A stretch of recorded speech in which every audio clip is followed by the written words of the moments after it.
Episode 50 of Boston has entered the chat for America. Here inside PNC Bank Studio, Travis Thomas, George Balekji. Little red, white, and blue. For America. Yeah. George, episode 50. Can you even believe it? I really can't. No, I'm serious. I know I sound like a weird sarcastic over. Like, I actually can't. Our key card still works to get in the building. Yeah, that. B, it feels like we've done 200 to only do 50. But in a great time, it's also like, I can't believe we've done 50. It's gone by so quick. By the way, fastest, slowest time of my life. Fair. Well said. How was your 4th? I took my kids for the first time to a fireworks show. Oh, all this point of their young lives, I always felt like they were too young. I talked my wife out of it. Fireworks are going to scare them. This was the first year. We got it done. They had a blast, GB. What'd you do? That. Up in Maine. Oh. House on a lake. Oh. Staring at a body of water. Oh. Drinking a cold beer. Ooh. All I need. That's all I need. Damn, that sounds good. Staring at a body of water with a dock where I could jump right into the lake. All I need. Can we go back tonight and you bring me this time? Can that happen? All right, so 50 episodes. Just give me a couple favorite moments so far. Of the chat? Yeah. Me telling the entire NHL to go F themselves after that non-call goalie interference on Jeremy Swayman. I remember that. That felt good, man. I remember that. That felt good. That was intense. F you, F the refs, F the BS, F all of that. Yeah. F you. Here's where I knew we had chemistry. When you were going off like that, I shut up. I didn't have ad libs. I didn't try to jump in. I just shut up, sat back in my chair like this, and let you cook, baby. Mine are it's not like specific memories per se. It's more like moments. I loved, speaking of the Bruins, I loved that Bruins playoff run. As brief as it was, we wanted it to be longer, but I loved doing those shows with you. Obviously, the Celtics title run was amazing to be a part of. Game 1, you game 2. Yeah, that's right. Those were fantastic moments. And then even the Brady Hall of Fame. You know, you weren't here physically in studio, but doing that show with you, being out at Gillette, that was really cool to me. So those are memories off the top of my head that I'll cherish forever. So I guess here's cheers to 50 episodes. Oh, you know what else and is 50 more. You know what else is my favorite? You and me going over how to hold a baby using our water bottles. Listen. It's all about neck support and the spine. Listen, man, I got 2 kids and there will not be a third. But I will say this. I did get a chance to talk to local icon Michael Bivins, who I'm a huge fan of. Man. We talked about all things Boston. Check it out. Obviously, 702, ABC. We know a lot of the groups you discovered and your contributions and many others. But I need that Boys to Men origin story, because is it really true what we hear in Motown Philly? Is that the story that they just ran up on you and essentially auditioned for you on the spot? Give me that Boys to Men story, man. I need that. Man, hey, listen, man. They were backstage. They snuck into a show. They ran into Ron and Rick first. They ran into me second. We exchanged numbers. They sang. They sounded magnificent. It took 2 years to groom them and artists develop them, and signed them through my production deal with Motown, and boom. Long story short, man, one of the biggest, best groups in the world who sold a ton of records and broke a lot of records. They were probably the group that established me as an executive, hands down. Wow, bro. That's incredible, man. And even so I explained to you last time we talked, when New Edition first started, I was a little too young, but I was there for the back end and then the reunion. I still listen to that reunion album, man. And I know you guys are touring all over the place. I just can't even imagine the generational fan base that you guys have. People that grew up listening to you, now their kids are listening and they put their kids on. I mean, is that not, Mike Bivins, is that not the beauty of music, just connecting generations of people from all different walks of life together to love what you created, right? Well, you got to know, right? New Edition was kids. Right. So majority of our catalog is teenage.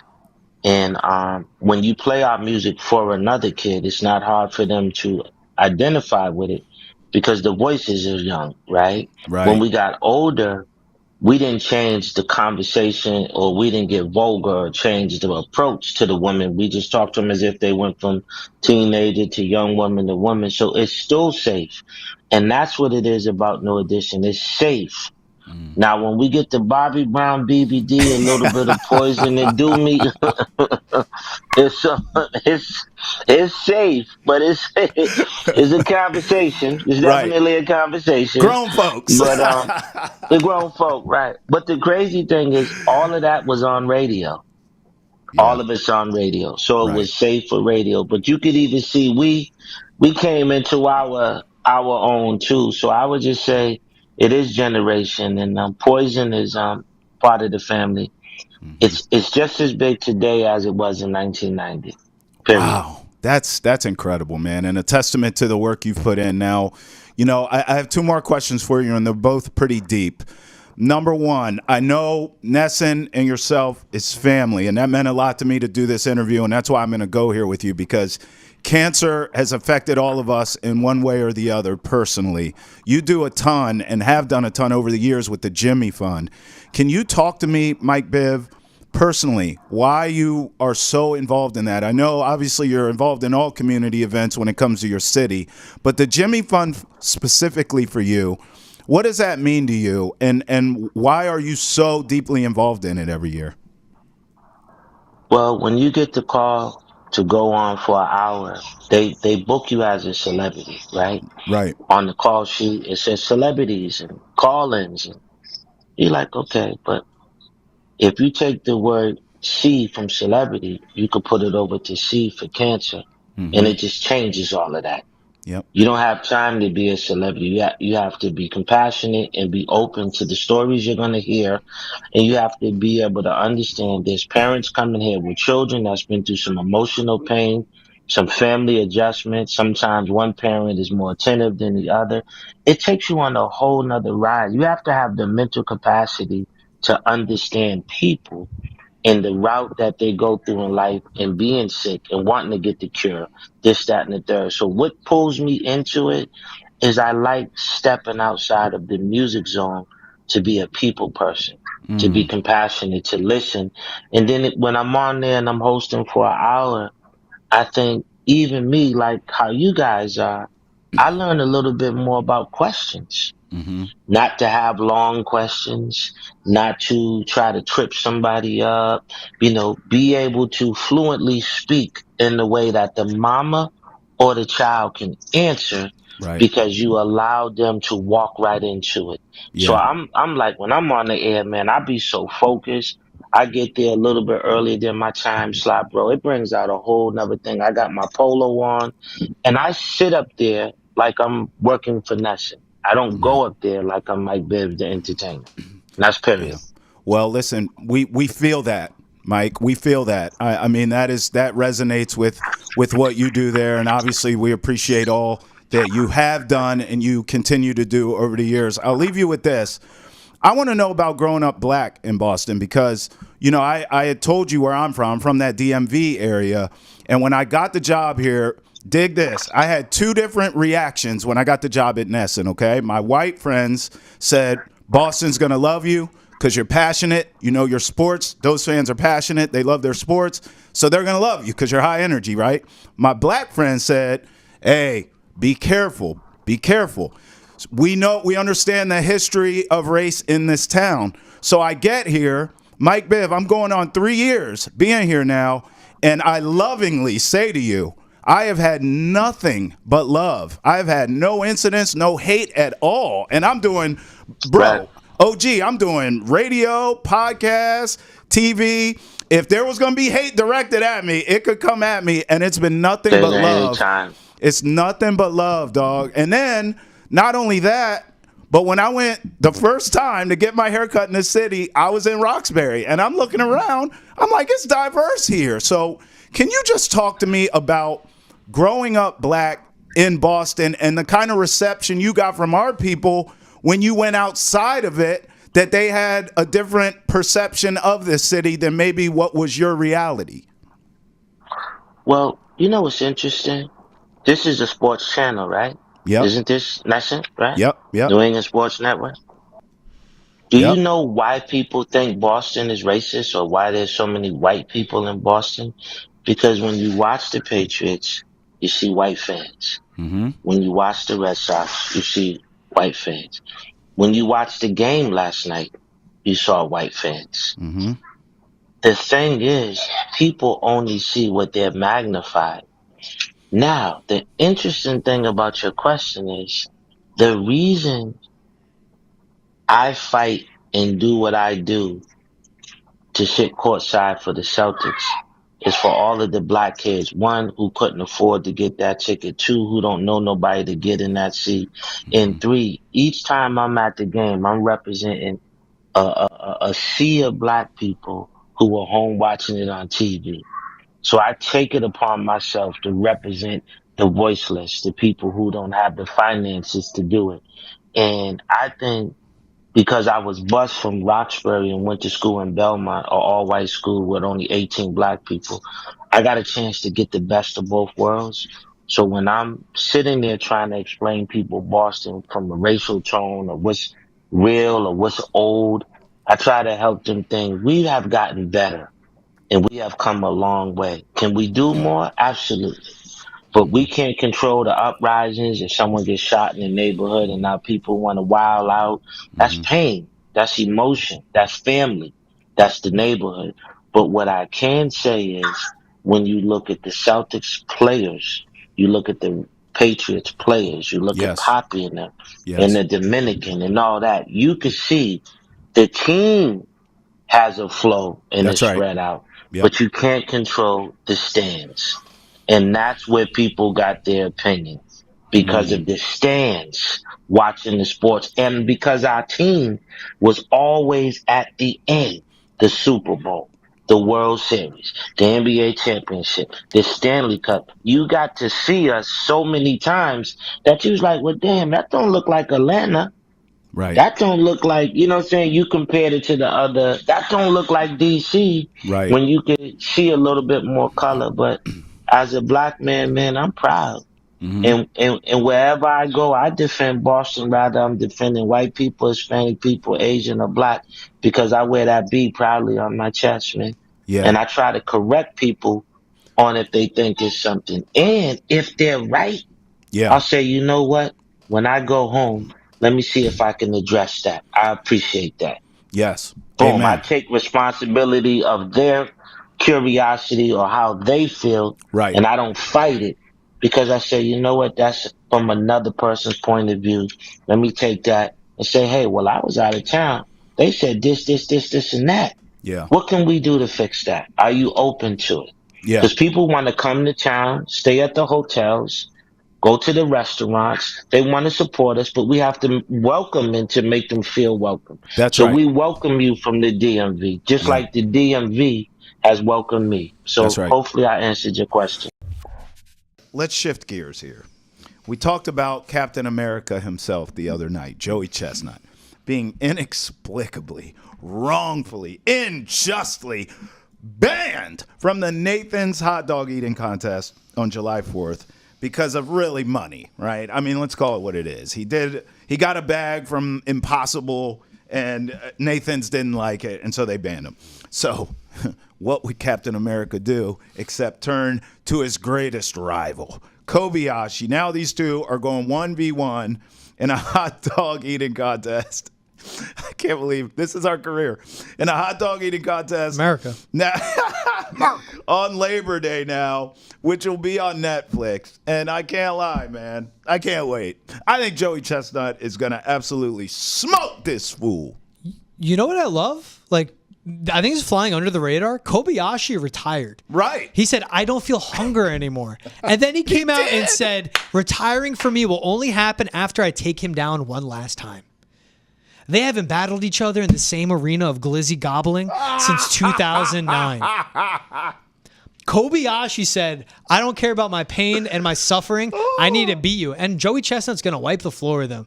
But I'm this crying. is why you love sport. And you know what? I will call competitive eating a sport That's because what this that is? is a challenge to your body. And you have to train to do it. You know, when Joey Chestnut got banned, I'm like, this is ridiculous. But you know what? Let me not be a grump. Yeah. This is amazing. I love this. It is amazing. Like, this is ridiculous, but amazing. The best thing about Netflix here, because I'm thinking about it this way. Like, I would much rather watch this 1v1 on Netflix than to watch the Nathan's hot dog eating contest on July 4th without Joey Chestnut. Does that make sense? What do you think rates better? Netflix. It's not even close. Same. But because you have the two behemoths. But here's the thing. This is the benefit. Netflix, you know it as well as I do, is going to draw up the drama more on this. Like, there's going to be the montages, the Rocky Balboa training montages with Eye of the Tiger, with these guys facing off like Apollo Creed and Rocky. It's going to be fantastic. I would love if it's like a UFC fighting card. Right. You have like Carmen Ciotti come out of retirement out of Jersey, yes. Eater X, different types of food, nachos, Oreos. I don't know. I'm gonna start ripping off stuff. Cheesesteaks, sushi. That's a lot of sodium. Get something nasty. I don't know. Even get get eclectic. Who could eat more hummus? Oh God. Anyhow, what does that regurgitate? And then it ends with the final. I don't want to know. What does that digest Luckily, like? I've never found out growing up Armenian and Lebanese. And then the final card, prime time. And it's going to be this. Like, Netflix is, they're not going to do a 2-minute up and down. Like, it's going to be a 2.5, 3-hour event. Bro, you get a Michael Buffer intro. Let's get ready to glizzy gobble. I almost just lost it. I don't hate it. I don't hate it at all. It's time. Have Bruce and Michael do it. Who are the commentators going to be? This is going. I'm crying. The 4th of July. I don't watch the Nathan's hot dog eating contest. You don't? I'd never watch it. What's your problem, bro? I just catch it on Twitter after. This Netflix thing. You're what? Kobayashi, Chestnut. You're dialed in. Dude, shout out Joey Chestnut. Nathan screwed themselves. He's capitalizing on their muff up. Bro. This is going to do numbers. Are we becoming best friends here? Should we have a viewing party? I'm down. Should we have a Labor Day? Wait, Labor Day, that's a college football opening weekend, if I'm not mistaken. Is that week 0 or week 1? It might be week 1 where the good games are. Get that up. You filibuster. Get that up. Filibuster here. I'm listening. I think in the new years, like let's call it the last 3 or 4 years, college football has been doing week 0, which is like exciting, but the games suck. You get 1 or 2 primetime games. Week 1 is like still the traditional powerhouse games, awesome games. I hate week that's 0. Labor Day. I hate week 0. But I don't want to detract from this conversation. And I think Labor Day would be like the prime time, so to speak, games. So we could have August 31st is week 0. Okay, so then I'm right? Oh wait, is Labor Day September 2nd? Yeah. So is that week? So that's week 0. I don't know. If you could help us out here on Boston Saturday, August 24th. That's week 0. Florida State, Georgia Tech. Week 0. No, week 1 then. That's the. So week 1. Yeah. Stop. Yeah. Week 1. That's the one. Is September 2nd. That's Labor Day, and we get great games. College football viewing. Chestnut smokes Kobayashi. Woo! We'll grill some steaks on aluminum foil. It'll be beautiful. All right, let's move on. Colorado State at Texas. I mean, Richmond at UVA. There's always Notre good Dame games. at Texas A&M. Actually, Boston College at Florida State. The meeting of your two. Imagine this. And that's 7:30 at night. You wake up on Labor Day, you watch Chestnut smoke Kobayashi, and then you watch your 2 favorite college football teams, BC and FSU, I square need it off. in my life. The fans, they're tweeting all about this Joey Chestnut Kobayashi matchup. America is back, baby. You're damn right it is. We can't wait to be a part of it. Let's go. Who needs July 4th when we got Labor Day, baby? Kobayashi, Chestnut. Let's get it on. I need one of those. I do too. I that like mask. Biggest matchup since Stone Cold against The Rock. Look at this. Look at the intensity. Woo! I'm loving that. I'm trying to think of an equal stare down. It's like Nate Diaz, Conor McGregor. Oh, that was an intense one. Good call by you. Chestnut against Kobayashi is the Ali versus Frazier of our generation. I'm loving that too, man. I love Twitter. That's from David Sweet there. By the way, speaking of Ali versus Frazier of our generation and Kobayashi against Chestnut, what's your sports dream matchup? Like if you could take anyone in their prime, could be individual players, 1v1, could be teams, and you could match them up in a battle. Who would it be? I would start with Shohei Ohtani against Babe Ruth. They both pitch. They both hit.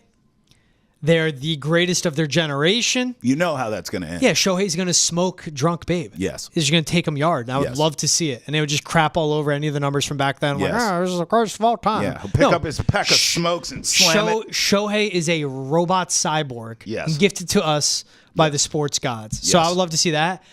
But also one we truly have never gotten, but we've both watched them play. Who? Larry Bird, Kobe Bryant. Oh, I love that. Yeah. Prime. See, I didn't see Prime Larry. I saw broke down Larry at the end. Yeah, I mean, I was born in 94. I never saw Larry, but you know what I mean. I got to see Larry, but it wasn't Larry. You have the two biggest trash talk, Larry Bird especially, the biggest trash talker. Shoot left hand, shoot right hand, doesn't care. One of the best offensive players to ever play in the NBA.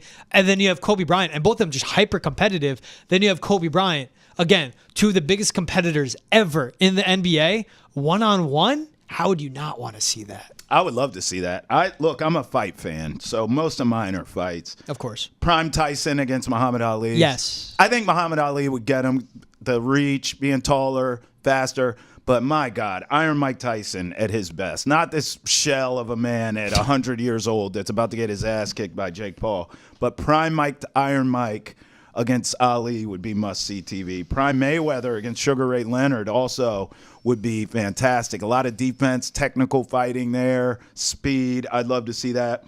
In the UFC, Prime GSP against Prime Anderson Silva. Two of the GOATs, two of the greatest to ever do it. They almost fought a few times, even though Silva was on the back end of his prime. GSP was in his. It never happened. Was GSP and Islam, are they the same weight class?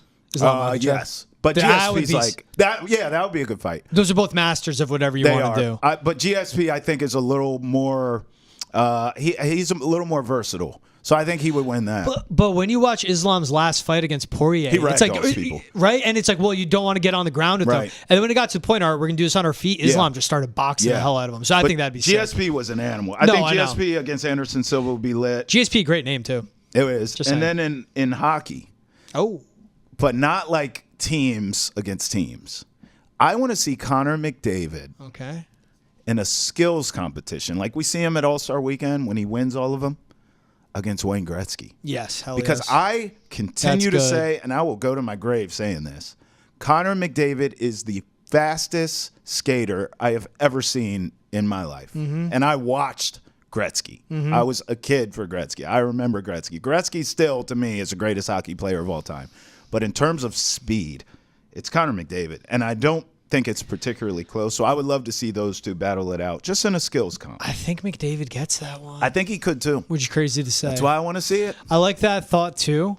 This is a blank against the field. Yeah. Drop Bo Jackson into today's NFL. Right? Drop Bo Jackson today's Bo Jackson NFL. Against today's modern game. Or get me, I'm talking peak, like height of his powers in Atlanta, Michael Vick and a Sean McVay or Andy Reid or Kyle Shanahan offense. Gosh, yeah, that's dangerous. Remember when Vick got to Philly with Reid? He put up his video game numbers that one season. I think we're watching it in Lamar. I really do. I think Lamar and Vick are very comparable. I think Vick's arm strength is better, more accurate too, but they both have that takeoff. But Vick, like the arm talent, man, Michael Vick and Lamar did it with Louisville, so fair. Michael Vick did it with Virginia Tech. They're very comparable. Got into the league, most explosive guy. That's fair. But give me Michael Vick. I want to see it. No, you know what I mean? Right. Yeah, with a real weapons, a modern day offense. It's not terrible. Oh, those wheels are spinning. George loves this topic. Pele against Mbappe. I don't know. I'm just going soccer here. I'm just throwing this one out there. I don't know. Pele against Messi. Now we're talking. Yeah, that'd be a good one. Right? Yeah. Because we got to talk two different skill sets and size, but still. I mean, the old school in me wants to say Pele, but I think you're going to go old school on everything. Yeah, except for Babe Ruth, which I give you credit. I think Messi. I need to get one more in here. All right, let's get one more. Let's do it together. Prime Shaq in L.A. Okay, Wilt. Yes. Two dominant big men. I didn't see any Wilt, so I don't know what the hell I'm talking about. Like people talk about Wilt, the 100-point game. Why is there no footage? So let's get him in here. Wilt, but progressing through the modern day basketball. Okay. Wilt against Wemby. Oh, because see, Wilt could body Wemby, but Wemby could take him out and shake on him. But would Wilt have the skill set of Wemby if he was around today? Man, we could do this all night. I kind of like this. All we're missing is some drinks. This is a drinking conversation. Allen Iverson. All right. Against shot for shot. You need a quick guard. I know. Don't give me D-Wade SGA is not either. sexy. No. It's got to be. Well, I guess you could go Isaiah because before Iverson, Pistons Isaiah. Before Iverson, he was like the best little man point guard. Hold on. AI against Kyrie. That's easy. Kyrie. No. See? That's not. Why would you say Kyrie? You know, Deeper bag. He ain't got nothing for AI. I'm talking 2016 Kyrie. Prime. Neither of them are going to be able to stop either. Yeah, like give prime, me. Prime. Yeah. Listen, 01 bro, AI. AI is destroying 16 Kyrie. Destroying him. We got to see it happen. I see that one. We got a debate right there. All right. I think AI would destroy him. All right, you know what? Wait, final one. What? Joey Chestnut against Kobayashi. Oh. Sam J in the studio. What's good? Thanks for stopping by. You're in the middle of your tour. Yeah, across the country. How's that been so far? Pretty good. You know what I mean? It's been moving. I can't be mad. You know, people are turning up and showing out, so it's been fun. How is it whenever you come back to Boston and perform? Come back to your home city? This is only going to be my second time in September really? at the Wilbur. Yeah, so I did it last year around June. And this will be my second time coming home. So the first time it was cool. We sold out. It was a good time. So I assume this time's going to be the same. You know what I mean? I'm hoping. I would imagine, you were a household name before with your stuff on SNL and obviously your series you had on HBO Max and Peacock and all that. But after the roast, I would imagine stuff's changed a little bit. Absolutely. And it's not just you being on the roast. Like you went up there and killed in your time. Thank you, man. So what's it been like after the roast, like the aftermath for you? More white men recognizing me. Hand up, I guess I'm one of them. Yeah. A lot of older white guys like, you're Sam J. And I'm like, yeah. So I think definitely the fan base is changing, you know what I mean? And just getting broader for sure. What was that like? Like, when did you find out you were doing it? How did you prep for that? And you went out, you're like, I'm going to go at Drew Bledsoe. I'm going to go at Tom Brady, and you brought the heat for them. Yeah. Jeff Ross called me like maybe 6 days or 7 days before the roast, something like that. And he was like, hey, you want to roast Tom Brady? And I was like, hell yeah. And I didn't really realize how big of a deal it was, which sounds stupid and retro, but I just wasn't thinking about it. Like, this is Tom Brady. This is Netflix. It's not going to be like, I'm still putting it in the terms of a festival. I'm like, oh, it's just going to be some like little cool festival thing. I'm not thinking it's going to be like this big live stream thing that everybody's going to watch, Yeah. So, I mean, immediately I just went into trying to get my jokes together because I didn't have that many days to get them together. And my friend Megan Gailey helped me. My homie Radio Raheem helped me. And then, of course, the writers in the roast were very good about like just, guiding me, letting me know what people were already doing, kind of what to stay away from. And, everybody who wrote for the roast was just so phenomenal and such a great staff. So I just had all that support, you know what I'm saying? And kind of just went in with some ideas of kind of where I wanted to go with it. And then we just kind of walked them through and talked them out, me, Megan, and Radio. And then I would just go to the cellar, work on them every night, refine them in front of an audience until I just got it to where I thought it was ready to go. How do you do that in front of an audience without like the people you're roasting being there? Do you kind of set it awkward. Up for them? You got to set it up a little bit because it's super awkward. It's a super awkward thing to do. And it still doesn't feel great. Like you're not getting the best response because they're just kind of like, well, I don't know what the hell you're talking about. And we have no reference point for any of it. So it is way more just to like say the stuff out loud and kind of hear the rhythm of the jokes and how things are landing. But you can't really get a good gauge on like, is this going to work? Yeah. Now, was there any that were shot down? Because you go up there, you're comparing Drew Bledsoe's Super Bowl ring to a strap-on. The OBGYN jokes you're saying with Tom Brady, one last go. I didn't know comedy could still go there, and that's what I loved about the roast. It was, like, refreshing. But was there any part of you were given, your jokes you submitted, and you're like, hey, you can't go here, you can't go there? No, not for me. They didn't tell me. They didn't give me any parameters, really. They were kind of just like, do your thing. And I was like, okay. And then when I sent them the jokes I had, they were like, yo, these are great. You know what I mean? So I was like, all right, cool. Was there any point when you're staring down Tom Brady, going at him, making those roast jokes, you're like, in your head, you're like, holy that's Tom Brady? The whole time. The whole time. You know what I mean? I'm like, oh my God, it's Tom Brady. I hope he doesn't get mad at me because I love him. Yeah. I think, well, in the beginning you saw, like, when you were starting your joke, he's sitting there like, where is this going? Yeah. And by the end, he's keeled over laughing his ass off. Yeah. If you had the time, would you have went at Bill Belichick? You had some jokes for him? I didn't have any jokes for Bill. No, I didn't actually. I was really specific because I was like, I only got so much time, and I had only so much time to write the jokes. So I was like, I picked my 3, and I was like, I'm just gonna hone in on this and get this as like good as I could get it. Who do you think were the best? Like, who impressed you as the non-comedians? Nikki. Non-comedians. No, you know what? F it. Who impressed you the most? That night? Nikki Glazer for sure. She killed it. She was so funny. I was impressed by Edelman. He landed a lot of the planes very well, I thought. I was impressed by Gronk, actually. Really? Yeah, I thought his was really funny. Peyton Manning was really good, and I thought his was really good. Drew Bledsoe actually did a good job, too. A lot of the athletes, I was surprised, like, they had the timing down, and they were, like, landing the planes. You know what I mean? I was like, well, okay, they're doing this. And that kind of made it fun to do, too, because you could see that they were, like, really getting into it. But I would say probably Peyton Manning and Edelman impressed me the most. Growing up a Patriots fan, did it hurt you have to say like Peyton Manning was good at it? But I mean, like Tom kicked his ass. It's not like it was Eli. Yeah, I mean, I didn't want him to be good at it. Like when he came out, I was like, boo in my head. You know, I wasn't booing out loud. I feel that. I was like, boo. And then I was like, oh man, he's likable. You know, like dang, he's actually likable. Bummer. But if it was Eli, I wouldn't have cared what he did. You hate him no matter what. Yeah, it wouldn't have mattered to me. I got to admit, because I grew up a Patriots fan, but when I was in college, at one point I interned for the Giants. It was Odell Beckham's rookie season, so Eli's still there. I obviously hate Damn. You know who's cool, who I hate too? David Tyree. Damn. The 2 people I hate the most in my childhood. They ripped my heart out. Yeah, they'd be actually cool when you talk to them. You meet them, you're like, I actually you, and I hate that about them so much. That's messed up that you told me he's cool. When you met Brady, were you starstruck at all? Like I know I saw you took photos with him after and everything. Yeah. I mean, like in my head, I don't think I hope I didn't act like it, but in my brain, of course, I'm like, oh my God, it's Tom Brady, like, you know, but like I was trying to be like, chill. What was it like getting up close to him? I mean, there was like the collagen jokes or whatever Edelman was saying about his face, but when you get up and close to him, I mean, it's like candidly. Does he like? I saw the photo you posted with him. I'm like, that guy looks like too much work. But when you got up close to him, it's like, hey, it's Tom Brady. He's just a good-looking dude. Yeah.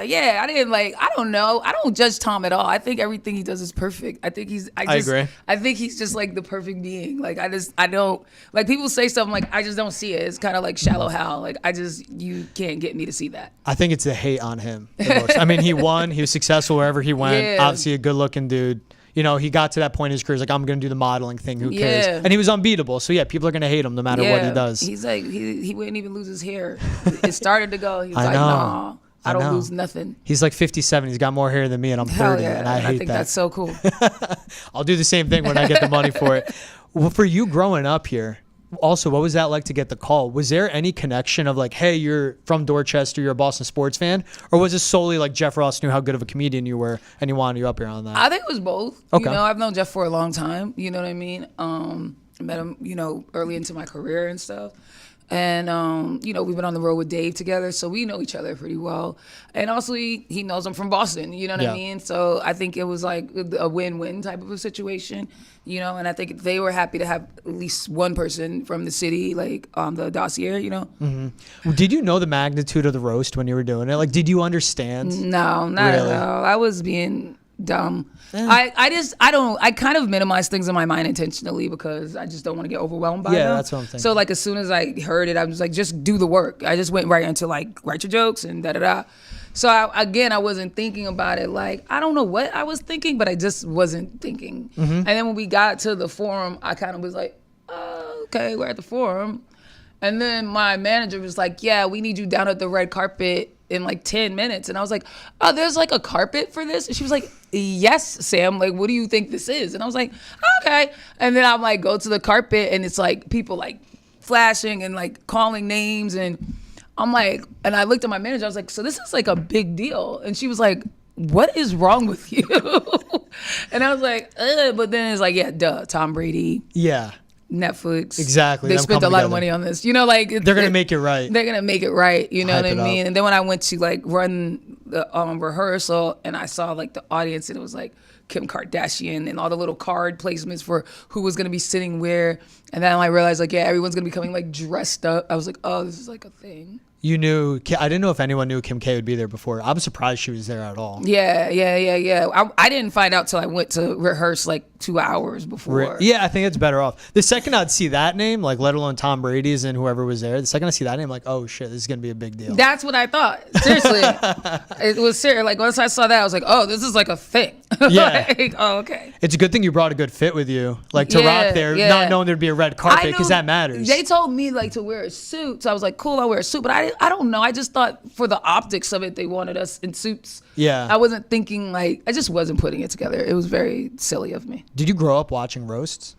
I have not seen every single roast, but I've seen a good amount. Yeah, so you like knew it, but to be that big. And yeah. I knew what it was, and that's why I thought they wanted us in the suits or whatever. I was like, oh, they're going to have us in the suits or whatever. And it was at a festival, so that's the difference too. I was just putting it all within the guise of the festival. Yeah. And I wasn't thinking about it as its own thing. I understand that. And then was it the next day, like, or actually, I mean, like night of, your phone blowing up? Maybe followers going up on Instagram, whatever it may be. It was like overnight kind of for sure. I'll tell you, because we were watching it in the office and you got up and like I'm listening, but I'm like typing stuff. Like I'm more listening to the comedy. And then you started going and it's like the strap-on joke. I'm like, who the F is this? One of my coworkers walked on. He's like, oh, that's Sam J. I'm like, look it up. You're from Dorchester. And then you did the Brady jokes. I was like, holy shit. Because you just went. And like whatever, how much time did they give you? Like, do you know how much time you get up there? I feel like we all had like 5 to 6 minutes or 4 to 6 minutes or something like that. Whatever your 5 minutes was, like you went out, like shot like 7 for 7 from deep, had a posterized dunk. But like, I think that was sick was like you went up and there was the big names, the Jeff Rosses, the Burt Kreischer's, Andrew Schultz was there, right? But you went on and you just put your imprint on that. Thank you. Yeah. And so that's why I ask, like, you know, did it kind of like amplify even more, I guess, on the comedy scene? But I feel like, you know, comedy fans knew who you were, though. Yeah, that would say, like, I wouldn't say necessarily on the comedy scene. Like, all those comics that were there, I've known for a long time. Yeah. We've known each other. They know me very well. So it wasn't like that. And, you know, I'm pretty known within comedy, not to, you know, stroke my own strokey. No, you're good. I'm a casual at comedy. I do think it did like bring me more out of like the niche comedy people that know comedy, you know, and it kind of expanded that audience to casual comedy fans, people that just like Tom Brady. You know what I mean? It was like it brought in kind of everybody for a moment in a way that I haven't had a moment like that yet in my career. Sure, it's cool because it bridges fandom. Yes. I mean, that's the perfect way you put it. There's the sports fans, the people that love Tom Brady, like Buccaneers fans. You know, it's like, you know, a good few years for him, and then there's the comedy fans that are watching because it's a roast and it kind of connects everything on that. Exactly. And to put you on completely like different people's radars and everything. 100%. I mean, for me, it's like, you know, like Bill Burr is my favorite comedian because I feel like what he says is so true. Like, you know, like it's accurate for real life. Obviously, Chappelle's great. Like those are the guys I know. I saw him live and it was like, he was here at the Garden and it was like the gift of his storytelling. And, you know, it was like 17,000 people, but you felt like he was talking to you, which is like what like boggled my mind, like truly gifted, not talented. Like he had a gift. Yeah. But like you go up and do that. It's like, all right, now I know Sam J. I knew Andrew Schultz, but like now I know him. Nikki Glazer, same thing like that. So what does a roast like that like do for comedy, you think, as a whole? Is it just, again, it bridges the audiences? I think it bridges the audiences. I think it also just like to see us doing, because really like at the end of the day, it's a little bit insular, right? We're up there, we're competing with each other. We want to like out roast each other. We're having our fun little back and forth. We're laughing. It shows like the community of it. And I think sometimes people will like isolate somebody like Schultz and be like, I don't like his style of comedy, or I don't like these jokes, or these jokes are offensive. But when you see all different types of people sitting together, joking together, hanging out, throwing shots at each other that are harsh as hell. It's like, yo, it's a lot more even playing field than that. You know what I mean? And I think it shows that as well. It's kind of like what comedy is. It's like all the different jokes coming together, different type of deliveries and everything too. On all that. What about Patriots? Like, what do you think? Drake May, Gerard Mayo? I don't know, man. I'm just going to watch. I'm just going to chill and watch. The pain of watching Mac Jones for 3 years just came through. I don't know, man. I'm just going to sit and watch. Be patient. Patient. I have no predictions. I have no theories. Yeah. I will say I'm tuning back. I will say I tuned out. I'm going to be tuning back in. The Mac Jones era had you tuning out. I stopped last year. I said no. Yeah. My brother was watching every game. I said, why are you doing this to yourself? Why are you doing that grief? Yeah. I said, what are you doing this to yourself for? It's torture. He was like, you just don't watch anymore? I said, no. There's no reason. I'm not doing it. I think it's like one of the healthiest relationships you could have as a sports fan of like, I'm not going to watch that because I know it's going to be, and I'm not going to put that pain on myself. I'm not going to just be up here sad every Sunday, bro. I think patience is the right thing with May because I think it's going to take a few years because the roster's that bad. Yeah. I got to just And he's going to take a few years to be like a solid starter. But the kid's ceiling's great. Like he'll be better than Mac was ever close to being, you know? Yeah. I agree, but we just got to chill. Yeah. All right, you gave me your Boston Mount Rushmore. If you gave me your like top 4, your favorite, you know what? I'll give you top 5. Who are your 5 favorite Patriots players ever? Dang. No Mount Rushmore here. I'm giving you a little more of a roster. Okay. Harrison. Rodney Harrison. McGinnis. Should be a Hall of Famer. Tom. Yeah. Vince Harry. Yeah. Cold-blooded. Gronk, yeah? Yeah. I like that. Gronk's greatest tight end of all time. Obviously, Brady's he's also a goat. just fun. Right?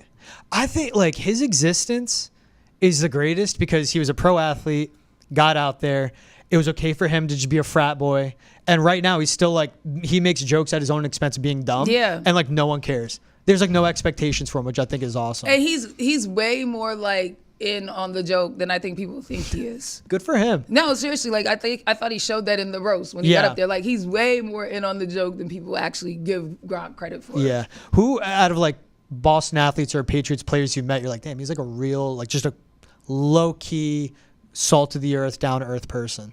You know, weirdly, Drew Bledsoe, after I made fun of him, I was like, he's so cool and he's so nice. And we like hung out and we like drank at the Comedy Store. And I was like, this dude is rad. Fresh off the roast. Yeah.